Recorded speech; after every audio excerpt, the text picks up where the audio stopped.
Hello everybody and welcome to Run on the Moon. Today I will be showing you guys how to design good rovers. So first of all, we're going to modify the rover that you start the game with. One thing you're going to want to do, remove the drivetrains. Any bit of weight that you can remove from a car will make it just slightly faster. The second thing we're going to do is we're going to remove this battery and we're actually going to put it underneath here. Like that. And we'll put the half block back on top of it. This will save you, not save you any weight, but it will bring your center of gravity lower to the ground, which helps you not flip over when you're going on a turn. Next, you can place two slabs here, and you might have a bit of a problem. Rocks might get stuck under this block here, but as soon as you unlock wedges, you can put a wedge there and you will glide over the rocks. One more thing to do is to put your seat back on. And using these half blocks, you can make little wings on the sides of your car where you can put more cargo. And this is a very simple modified starter car. Now you can use this pretty much front wheel drive or rear wheel drive. It won't really make much a difference, but having it rear wheel drive should make it a little more stable, I think, because you can then have the slope closer to the back wheel where rocks are less likely to bump. Now, I have higher skills than usual because I've been playing this for a long time, but you can get a good idea of how much cargo you can fit on this thing. Let's say you have a beginner thing of like 7 cargo. 1, 2, 3, 4, 5, 6, 7. You can fit that and more easily without going above the 1 block height. Because remember, the more cargo you add higher up, the higher and higher your center of gravity will go, and the more unstable your car will get. Observe. If we add all this here, when we turn, we will almost definitely flip over. Yeah, not very good. So always try and keep your cargo, your batteries, and all your other expensive parts very low down in your car. I appear to be stuck now.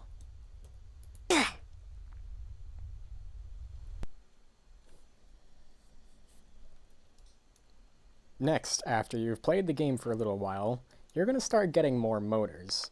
And some people might think it's a good idea to do this with their motors. Putting 2 in a row, and then putting it into their back wheels and their front wheels.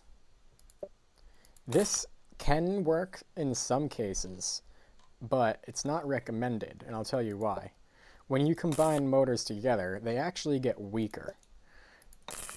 This is to make it so that you can't just spam a whole bunch of the smallest motor on a car and get away with it. You'll have to eventually upgrade to the more expensive motors, but it is definitely worth it because they are more compact, and the Medius, which is the 3rd tier of motor, is also more efficient. While it might not be as compact than the others because it's 2 by 2 by 2, it is more efficient. Now let's move on to our second build. We're going to move our wheels a little further back because by now you should have bigger wheels. You're going to want to switch to the UKF wheels as soon as possible, which are the ones that you unlock through the racer skill. The racer skill 3, you probably want to get that as soon as possible for the UKF 25s. Those are a very good starter wheel. So we are going to make this, it used to be here, let's make it 1, let's just do 1 longer. One thing that you can't forget, once you start adding more motors, any more than just 1 motor with the driver's seat is going to produce heat. So you're going to need a heat exchanger, and then for each motor, each Mark 1 motor, you need 2 panels. Now, I don't recommend putting them on the top of your car like this, but actually, under your wings, you can fit your radiators pretty snugly. Now, with these extra 3 blocks of space, let's lift our car up. We can now put our battery packs underneath. And this is a very good second car to work with. Now, after you've kind of gotten more than that, let's say you've gotten 4 motors, we're going to remove the wheels on this side, extend it out a bit, and we're going to put motors on like that. Still, just like before, remembering to keep them separate and not combined. Now, at some point, you should have the Racer 30 wheels, but you can do this with either the 25 or the 30s. It should still work both ways.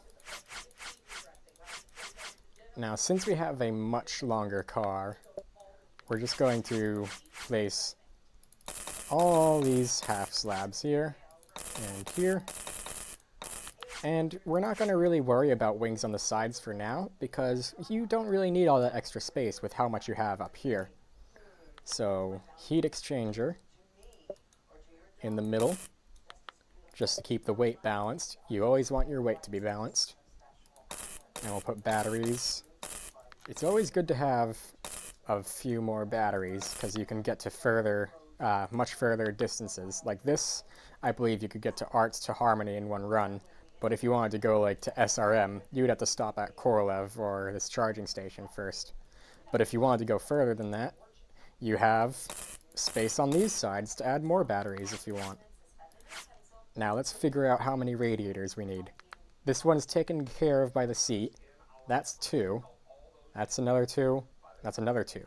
So we need 6 radiators. Now, I would recommend putting them kind of some in the front and some in the back.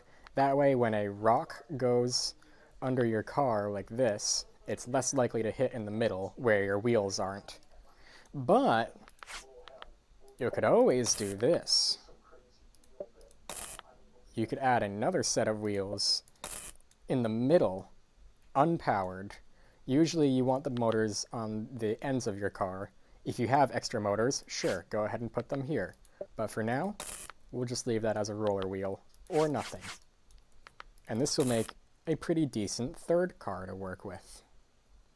Now, modifying this car with a Mark II motor, you should put it in the back. Always try and put your stronger motors in the back and your weaker motors in the front. Now, since we have extra Mark I motors, because we had 4 before, we can do a layout here to fit those. 2 here, and 2 here, with T-shaped drive shafts to put it into the wheels like that. Now let's figure out how many radiators we need. This motor does 4 times the power and 4 times the heat, so that means we'll need 2 times 4, 8 radiators for this. Then 10, 12, 14. Now since each heat exchanger only does how many? 8 radiators? You need 2 to do 14 radiators. So we will add another heat exchanger to this build.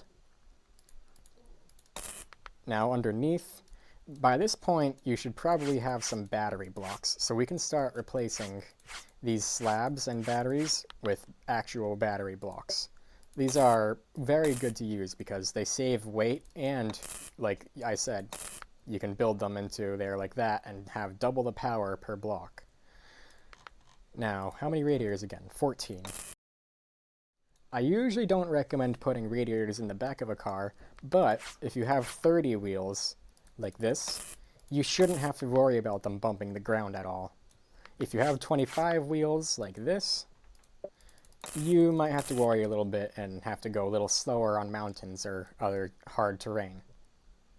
Now this build can be modified to carry trailers very easily. If you put a T-shaped drivetrain here, and put the Mark II here, you can then drive 4 wheels with the 1 motor.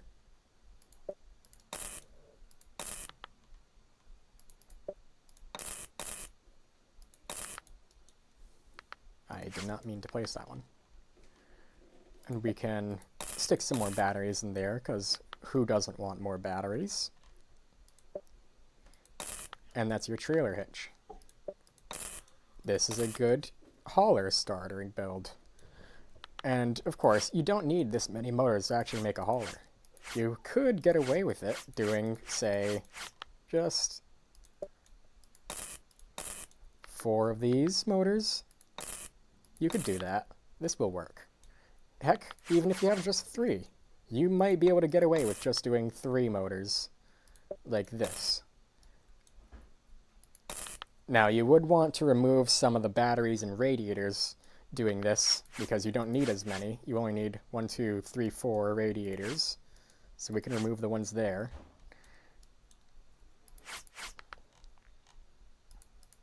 And put a battery. We'll remove these batteries. Because back then you would still have the small batteries. Just like that, you would have some more back here.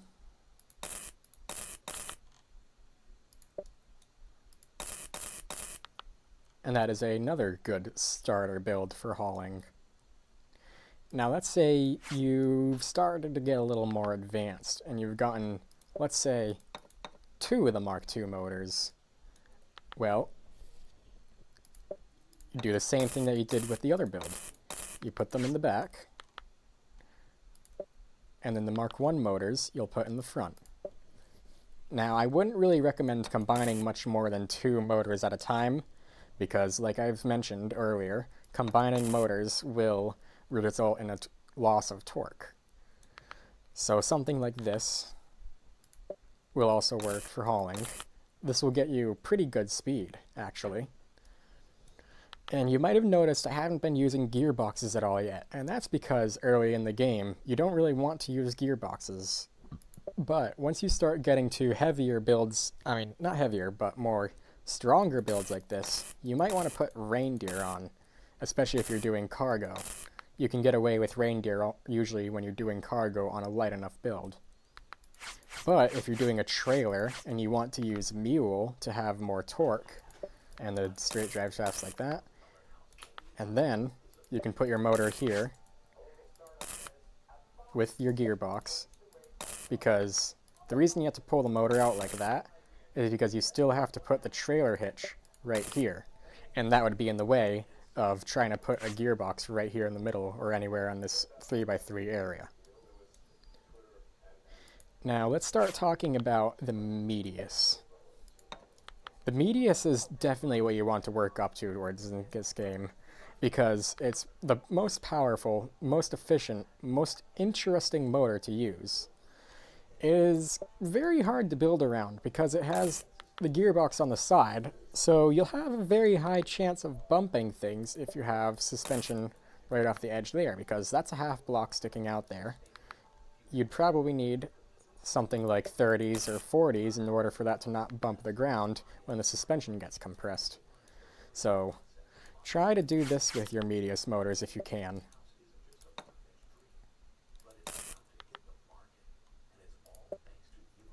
You can do things like this with your Medius motors. That way you can then put a slope or whatever you want straight off the edge of the block without having to worry about wasting too much space.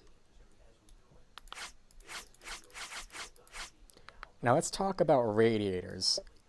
Hiding lots of radiators can be a pain, and doing so on a large build that you want to look nice can be very hard, because having a giant wall of radiators is not really very pretty. So let's imagine we have a bigger build. We're just going to build like one side of it. You can then put your driver's seat elevated a bit, and having an elevated driver's seat will actually help you see the ground better. Because if you look at the ground from up here, you can see that crater right over there a little bit better. If you look at the ground from down here, that crater almost disappears. So elevated seats help. But the main reason we're doing this is so that we can hide lots of radiators. Because you see, you can fit 2 in the same space now, and hide it up like this. And you have lots of space for radiators. This is especially good if you start running with motor boosters, which quadruples the amount of power and heat that a motor will take. Another thing that you can do, that I find myself doing pretty often, is if you have a front of a vehicle, 6, 12, 24 radiators inside of this little space. That is enough to cool a lot of motors, more than just these two, I believe. And then, over the top of it, you can build your engine bay. If you feel like doing it for decoration, you can even put more radiators on the front as a sort of grille to your vehicle. This tends to look pretty nice. And you see, just like that, you have a well-hidden little spot there for all your radiators. And when it comes to building very large vehicles, you're going to start to want to leave some space in your undercarriage. Like, let's say we're doing a quad Medius build, but you want to use racer wheels, because racer wheels are the fastest. You don't want to use slimes or chevrons if you want to go anything faster than 60 speed. So we'll put our racer 30s on here. Now, sure, you could put wheels in the middle, but usually I don't like putting wheels right in the middle of a car because it tends to slow it down, especially if you don't have config tool to give it rear wheel steering.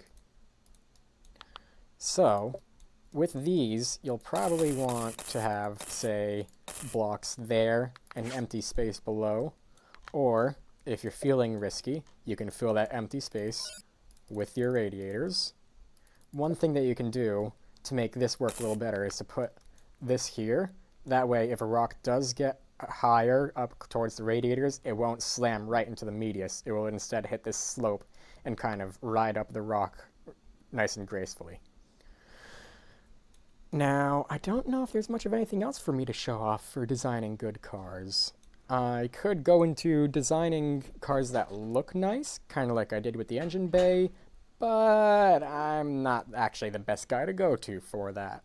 So I'll leave it up to you guys to find someone to help with those building fancy cars. There's lots of people in this community that are willing to help you build if you just go into the chat and ask. Hey, who here can help me build a nice car? Nice looking car.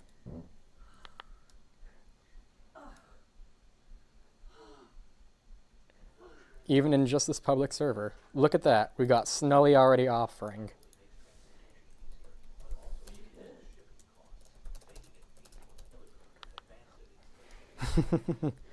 So nice of him.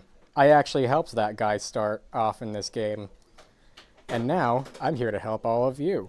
So go on. Build your rovers. Be creative.